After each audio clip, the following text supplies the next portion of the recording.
Hey guys, and welcome back to Eden. So, let's just jump right back in. I walked up to Elicia's side, bent down, and checked the wounds on her flank and thigh. Let's see. The artery on her thigh didn't seem to be severed, but it certainly was bleeding a lot. As far as the knife in her side was concerned, well, I couldn't tell whether it had reached any internal organs. Still, both knives were in quite deep. It would be far too dangerous to remove them here, where her wounds couldn't be treated. Elicia, can you endure this for a little while? Yes. Elicia nodded feebly, still smiling all the same. It was actually more difficult to watch her endure the pain than if she had been writhing from it. Warrant Officer Haruna, what in the world are you thinking? Did the Major order you to kill her? My duty is to protect this facility, to protect Sion. What's wrong with removing any and all who get in the way? Elicia has apparently been in contact with the outside, but there's no real need to make her talk. The military will find those snakes in the grass with some investigating, and then there won't be any need for Elicia. There's also no need to kill her. I stood and took a step towards her. The mood instantly turned tense. Lavie lowered her hips and took a combat stance. Oh my god. Hold on. Hold on. Hide message panel. There we go. Boop. I was only told to keep an eye on Elicia, but my duty comes first. This is no concern of yours. I don't want to kill you. Same goes for me, but if I have to. How stupid.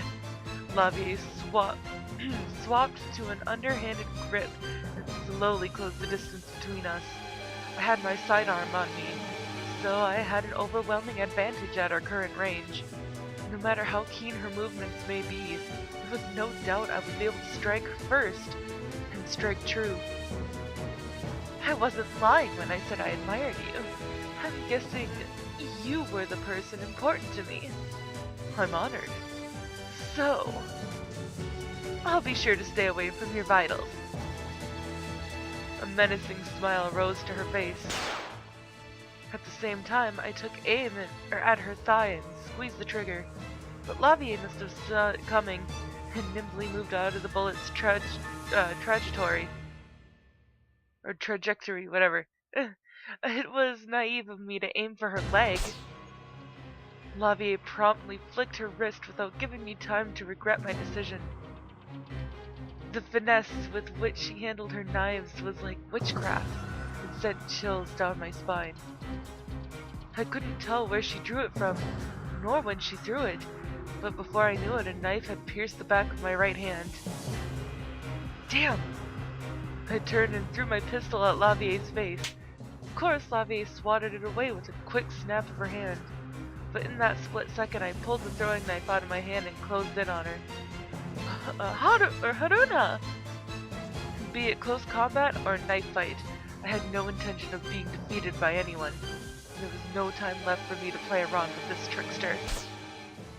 Lavie did not run away. In fact, she drew closer, brandishing yet another knife. She took aim at my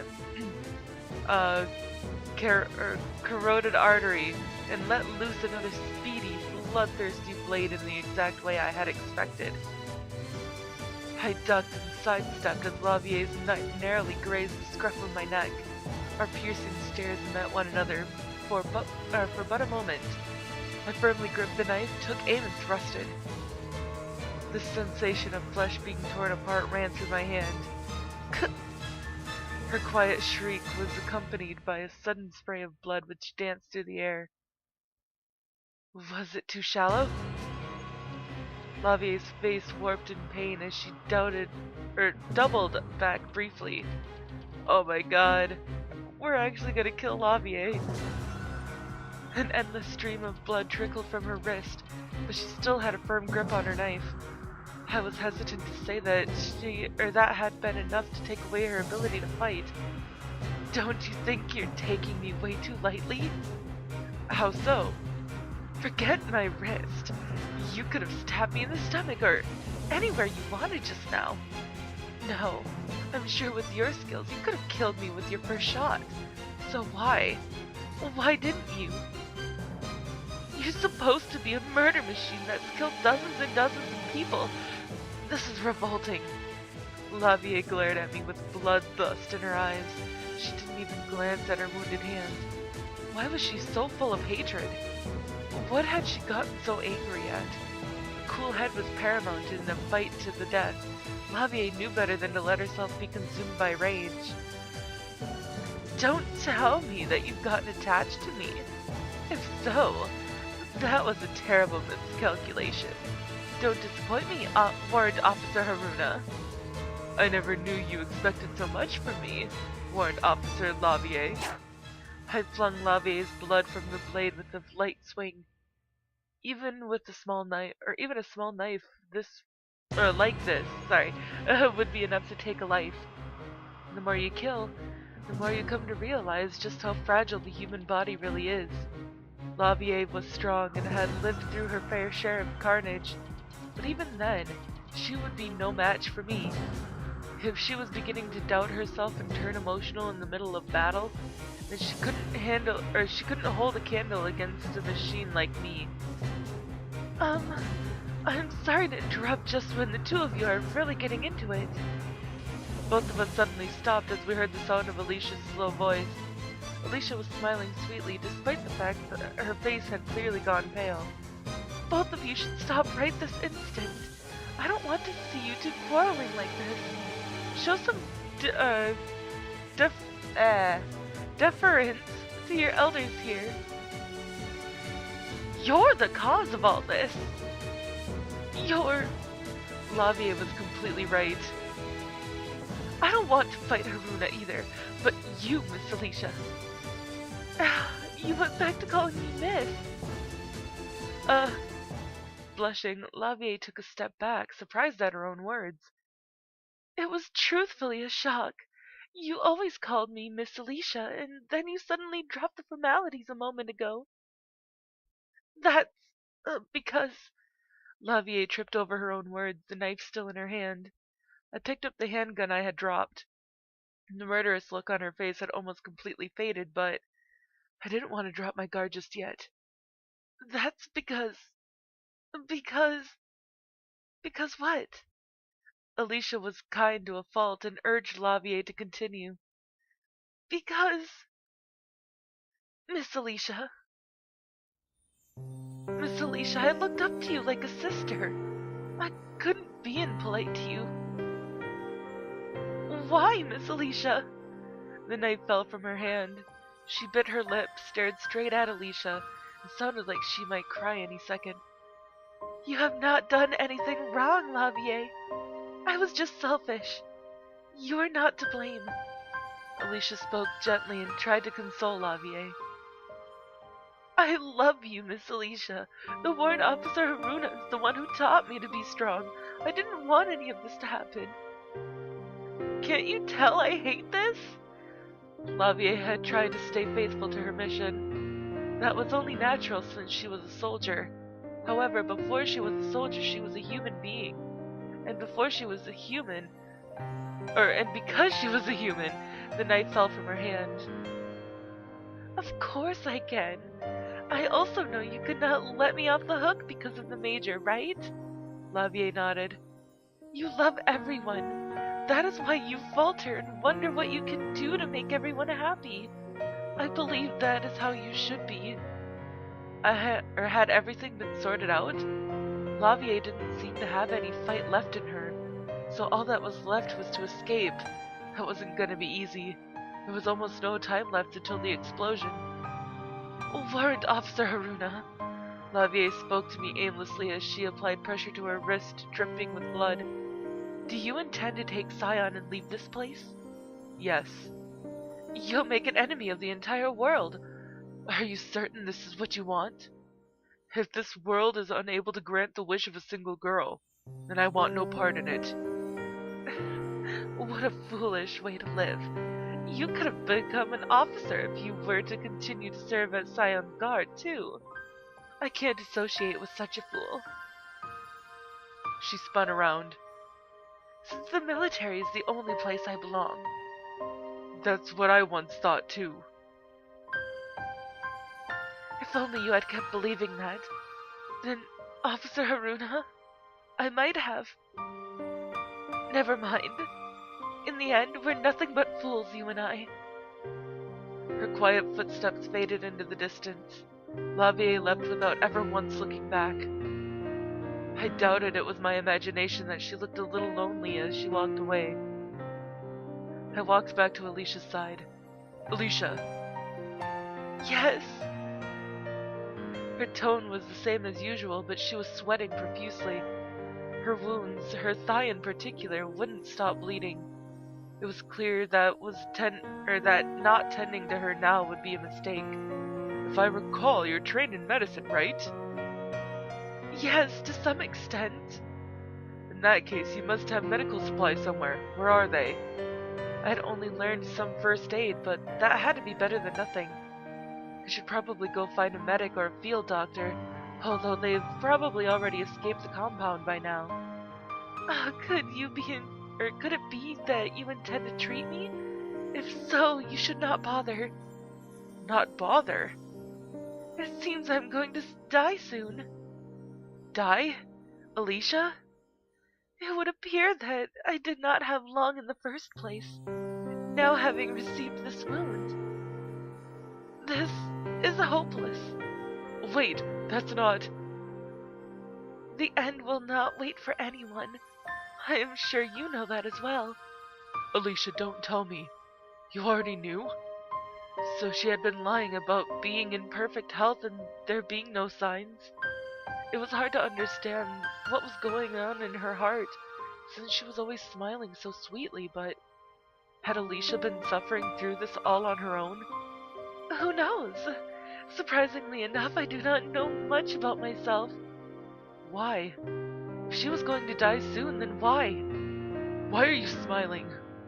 Because I believe this was for the best. More importantly, please use this. What? Her hand trembled as she took a handkerchief from her pocket and handed it to me. Look, your hand is bleeding. It is quite deep. Please wrap this handkerchief around it for now. Elicia, her wound was far worse, so what was she doing? It must be hard to wrap it around yourself. I will do it for you, so please hold out your hand. This is just a scratch. That is unacceptable. If you do not treat it properly, I will be very cross with you. Her eyes said she was serious. I held out my hand as requested. She took her time and wrapped the handkerchief around my hand. I'm glad, so very glad, you did not get any serious injuries. Not you, nor Lavie. Elicia. My blood was already seeping into the handkerchief. Okay, all done. Be sure to bandage it up properly later. A door near us opened with a quiet click. The girl who entered turned and looked at us with her deep, unfathomable gaze. Sion! Sion looked around the room, but her complexion changed when she noticed Elicia. Elicia. Oh no! We have said farewell to many companions. Surely you knew this day would come. It doesn't matter how many times I experience it. It's something I can never get used to. That is because you are too kind. Who did this? Sion asked as she looked at the knife in Alicia's side with an icy gaze. Stop. You mustn't ask that, Sion. But whoever did this to you... I knew. Elicia, I knew that you wanted to go outside far more than I ever did. You never mentioned it or let it show on your face when you suffered, but the truth is, you didn't want to be in a place like this, did you? You were always so lively. You wanted to run around the wide open world, free as a bird. If you tell me who took away your modest wish, I'll... Oh, so you figured me out. Elicia sounded a bit troubled, but gently shook her head. But you mustn't blame them. Elicia smiled sweetly and kindly. You will soon be free. You will be free and have the time of your life. Your long-awaited freedom. You must not spend it hating someone. Do you not agree? Elicia. Yes, that's right. As touching as this moment was, there was little emotion behind their words. Even though the two of them had spent all of their lives together, even though they would never see each other again, their last words with each other were short and to the point. More importantly, how are things on your end? Jamming is in progress, and most of the facility's internal security has been disabled. So she was hacking into the security system. I was wondering what she was doing still holed up in her room as the self-destruct counted down. There shouldn't be any need to worry about external reinforcements for a while, but it is all right. I will not be able to come with you, but Ro is here. Warrant Officer Haruna. Sion and Elicia looked my way. As I looked closely, I could see that their eyes were similar. Yeah, I'll take her from here. To somewhere nobody can reach her, somewhere she could live in peace. Oh. See? Ro will take care of you, so do not worry, Sion. Sion's luggage is all together under her bed. I'm sorry to ask, Ro, but could you go and fetch it? Yeah, got it. And can you take my radio as well? If it becomes too much trouble, I will not mind if you throw it away. I got it, Elicia. I got it. Elicia waited for my nod and gently looked at Sion. Sion, be sure to listen to what Ro says. You mustn't be too selfish. Is this goodbye? I do not have enough life left in me to follow the two of you. I'm sorry. She put all she had into that last sentence. I knew those words were not directed at me. The 100 years Sion and Elicia had spent together had now ended. Let us leave. Yeah. Elicia, my big sister, I will never forget you. Whether the world should end or my spirit burns out, I will never forget. Yes, do not forget, my dearest Sion. Keep me in your memories forever. I wasn't sure if there was ever such a thing as a happy farewell, but there was something spiritual about the sight of these two girls sharing their final words with each other. There were no tears in Sion's and Elicia's eyes. Quite the contrary. The vibrant smile on Alicia's dying face made this parting feel as if it were filled with hope. I looked at my watch and checked how much time was remaining. We could no longer afford to dawdle. Sion was running as hard as she could, but her speed was no faster than my own. There were moments where I wondered if I should just take her hand, just so we could pick up the pace. There shouldn't have been anyone left to get in our way, but even then we couldn't tell if we'd make it. First, we head to the Major's office. It would be great if he hasn't already jumped ship. Major Inaba may seem careless, but he does have a sense of responsibility. I don't believe he will leave until all his subordinates have escaped. Everything should be alright if a genius has the same impression I do. Besides, we won't get far if we don't get our hands on him. The pass the Major held was essential to operating the one and only helicopter on this island. Even if we do steal this helicopter, who will be our pilot? I'm not exactly certified, but I've flown them twice already. I can't do anything fancy, but I think I can pilot it well enough so we don't crash. I'll pretend I didn't hear that last part. That's probably for the best. This was no time to stand around and chat. I took a fleeting glance at the radio under my arm. We had to hurry for the sake of the one who had given us this opportunity as well. Warrant Officer Haruna. What? Why are you doing this for me? I wouldn't be, or it wouldn't be an exaggeration to say we've only met just once, or we've only just met. It was a rare opportunity to see Sion looking baffled. It was also difficult for me to answer when she looked at me like that. I wanted to ask her what happened to her usual deadpan expression, but I had the feeling she wouldn't appreciate not getting a proper answer. That's why I told her the first thing that came to mind. Sometimes people just see a lonely person and think, I want to do something nice for them. My guess is people who do that are lonely themselves.